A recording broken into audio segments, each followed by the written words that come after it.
तो देखिए अभी तक हम लोग जो है सो ऑर्गेनाइजेशन स्ट्रक्चर में सोल प्रोप्राइटरशिप टाइप का, उसके बाद फिर आपको पार्टनरशिप फर्म, उसके बाद फिर कंपनी, और कंपनी में दो तरीके का, प्राइवेट और पब्लिक, इतना चीज अभी तक हम लोग देख चुके हैं। आज जो है सो हम लोग जो पढ़ने वाले थे हैं उसका नाम है कोऑपरेटिव सोसाइटी या फिर सहकारिता समूह किसको कहते हैं। ठीक है, तो क्या कहता है कि इसका जो फिलॉसफी है वो है आपको सेल्फ हेल्प और म्यूचुअल हेल्प है। ठीक है ना, इसका जो फिलॉसफी है वो क्या है, सेल्फ हेल्प और म्यूचुअल हेल्प। ठीक है ना, सेल्फ मतलब खुद का लाभ और साथ में जो लोग हैं उनका भी मदद हो, इस पे इसका फिलॉसफी बेस्ड है। क्या कहता है कि किसी समान उद्देश्य या लाभ के लिए स्वेच्छा के साथ काम करना या कोई भी कार्य को करना, उसको हम लोग कहते हैं, एक संगठन के साथ जुड़ करके उसको हम लोग कहते हैं कोऑपरेटिव या कॉरपोरेशन टाइप का ऑर्गेनाइजेशन स्ट्रक्चर। अब इसको देखिए समझना जरूरी है हम लोगों को कि कैसे समझे कि किसको कहेंगे कोऑपरेटिव टाइप का ऑर्गेनाइजेशन स्ट्रक्चर। जैसे सपोज कीजिए कि कोई एक विलेज है,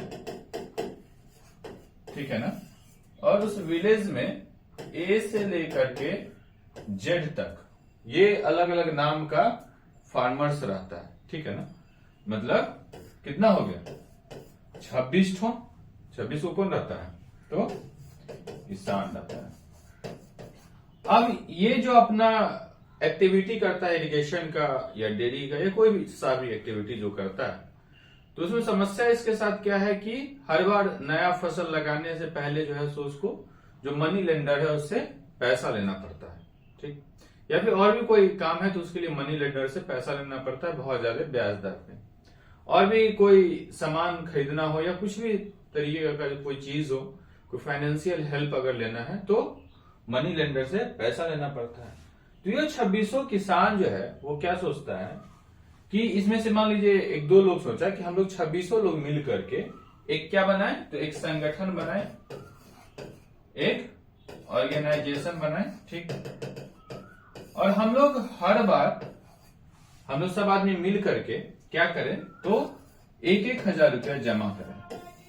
ठीक, क्या करें, 1,000 रुपया डिपॉजिट करें। ठीक, अब मान लीजिए कि 26 लोग अगर 1,000 रुपीज करके डिपॉजिट करता है तो टोटल है ना 26,000 रुपया होगा। अब कॉर्पोरेटिव सोसाइटी का स्ट्रक्चर क्या है कि जैसे 26 लोग मिलकर के एक सोसाइटी बनाया तो उसको सबसे पहले रजिस्टर्ड करवाना पड़ेगा रजिस्ट्रार के ऑफिस में। जो भी स्टेट गवर्नमेंट का पॉलिसी है उसके तहत उसको रजिस्टर्ड करवाना इसको एकदम अनिवार्य है। कोऑपरेटिव टाइप का सोसाइटी को चलाने के लिए कॉर्पोरेशन टाइप का क्या है, उसको रजिस्टर्ड करवाना एकदम क्या है, मैंडेटरी है, अगर आप इस तरीके का ऑर्गेनाइजेशन चलाते हैं तो। ठीक है, अब ये 26,000 रुपया जमा हो गया।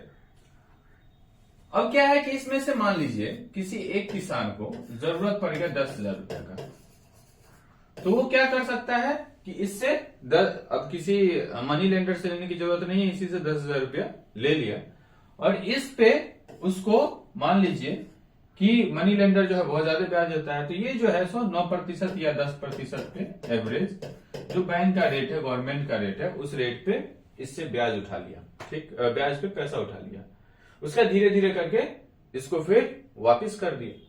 तो कहने का मतलब ये है कि 1,000 तो आखिर जो किसान ये लिया होगा, मान लीजिए ए लिया होगा, तो 1,000 तो ये भी जमा किया होगा, और ये फिर इसको फायदा भी आ रहा है, तो खुद का भी मदद है, और कल के डेट में जो इसके अलावा जो किसान है उसको भी जरूरत अगर पड़ेगा तो वो भी उससे पैसा ले सकता है। तो कहने का ये तात्पर्य है कि ए हो या बी हो या फिर सी हो, किसी को भी अगर मान लीजिए जरूरत है तो वो क्या कर सकता है, तो ऑर्गेनाइजेशन से ले सकता है। इसी तरीके से ये ऑर्गेनाइजेशन बढ़ता गया और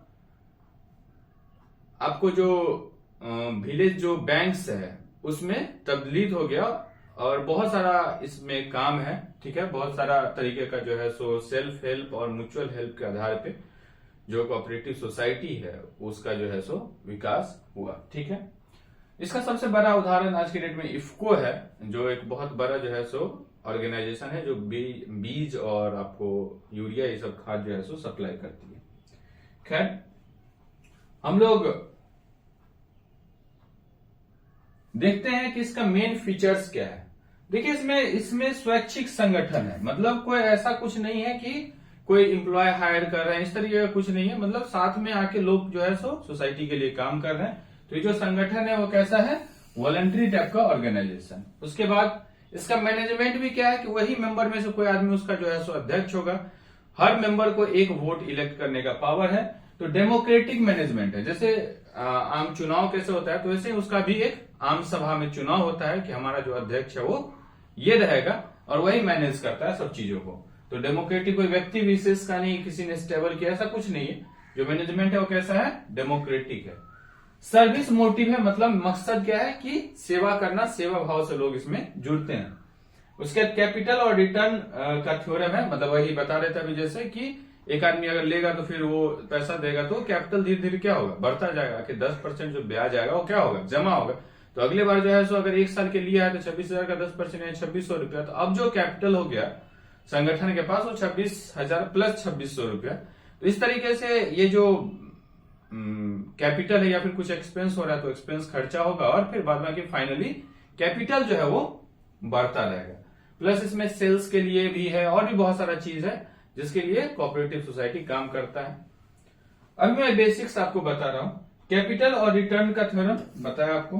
फिर उसके बाद है गवर्नमेंट का कंट्रोल, बताया कि बिना रजिस्ट्रेशन के ये आप नहीं चला सकते। तो इसमें गवर्नमेंट का कंट्रोल है कि उसके नियम के साथ ही ये ऑर्गेनाइजेशन चले।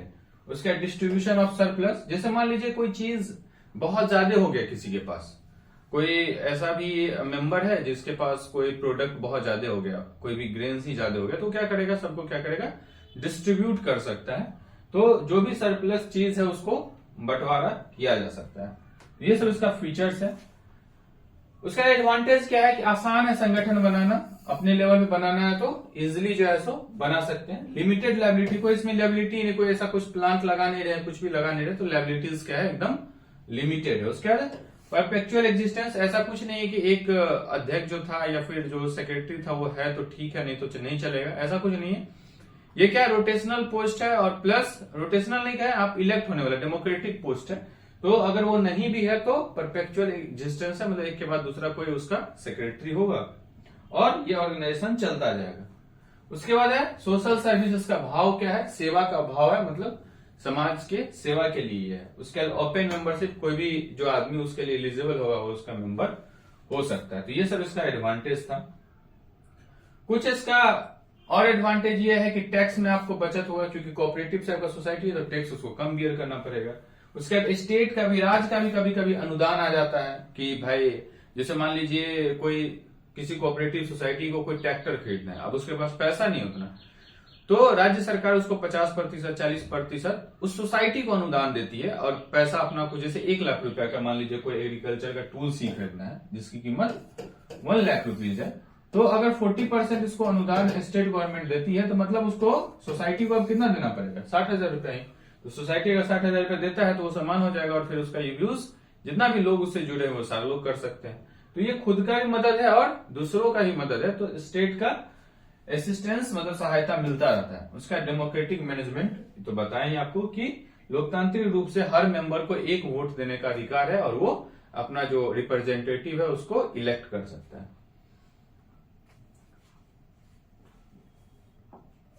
उसके बाद जैसे एडवांटेज है हर किसी चीज का, वैसे ही कुछ न कुछ क्या है, डिसएडवांटेज भी है। तो पहला डिसएडवांटेज है लैक ऑफ सेक्रेसी, मतलब गोपनीयता की कमी है, क्योंकि सब कुछ आपको पब्लिक डोमेन में रखना पड़ेगा। तो कभी भी ऑर्गेनाइजेशन ये नहीं कर सकता है कि किसी भी चीजों का वो मतलब कि कॉन्फिडेंशियल किसी चीज को रख पाए, ठीक है। उसके बाद है लैक ऑफ बिजनेस एक्यूमेंट, मतलब कि जो है सो ऐसा है कि बहुत ज्यादा बड़ा बिजनेस नहीं कर सकता है ये, क्योंकि छोटे लेवल पे काम कर रहा है। लैक ऑफ इंटरेस्ट, अगर मान लीजिए कोई मेंबर है जिसको उतना ज्यादा इंटरेस्ट नहीं उसमें, तो ये एक तरीके का डिसएडवांटेज है कि वो इंडिविजुअल मेंबर का अगर इंटरेस्ट नहीं है, ऐसा अगर 10 मेंबर का इंटरेस्ट नहीं है तो उतना मेंबर के कारण जो है सो वो सोसाइटी का जो है सो ओवरऑल जो ग्रोथ है वो कहीं ना कहीं इफेक्टेड होगा। हाँ, इसमें मेंबर का लिमिट है कि कम से कम 10 मेंबर होना ही चाहिए। फिर है उसके बाद करप्शन। अगर कोई मेंबर के मन में थोड़ा सा ये भाव आ गया कि हम रख ले पैसा, ये इस तरीके का किसी चीज को कि पैसा मान लीजिए अभी दिए ही और वो रिटर्न ही नहीं कर रहा है, तो उस तरीके से फिर समस्या हो जाएगा। तो ये करप्शन का मामला है। लैक ऑफ म्यूचुअल इंटरेस्ट, अगर मान लीजिए उसके अंदर ये भाव नहीं कि हम एक दूसरे का मदद करें, तो ये भी एक तरीके का क्या है, डिसएडवांटेज है।